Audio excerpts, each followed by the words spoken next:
আসসালামু আলাইকুম। যাদের ডেইরি খামার তারা উলান ফুলান রোগ নিয়ে সমস্যায় পড়েন।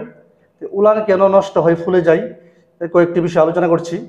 নাম্বার ওয়ান, গাভী যখন প্রেগনেন্ট থাকে তখন ক্যালসিয়াম জাতীয় খাবার না দিলে ক্যালসিয়ামের অভাবে বাচ্চা দেওয়ার পর উলান ফুলে যায়। দুই নাম্বার, দুধ দোহানোর পর দুধের বাট আধা ঘন্টা পর্যন্ত খোলা থাকে। যদি গরু শুয়ে যায় তখন মাটির সাথে যে ইনফেকশন ভাইরাস বাটির ভিতর দিয়ে ঢুকে বাট ইনফেকশন হয়ে উলান ফুলে যায়।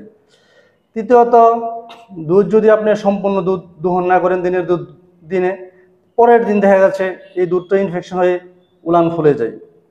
এবং হাত দিয়ে আপনি দুধ দোহন করবেন, এই হাতে যদি ময়লা আবর্জনা থেকে থাকে এখান থেকে ভাইরাস উলানের ভিতরে ঢুকে উলান ফুলে যেতে পারে। এবং গরু যখন বাচ্চা দেয় তখন এক সপ্তাহের ভিতরে এমনিতেই দুধের চাপ বেশি থাকে, তখন হাই প্রোটিনযুক্ত খাবার দিবেন না। হাই প্রোটিনযুক্ত খাবার দিলে উলান ফুলে যেতে পারে। ধন্যবাদ সবাইকে।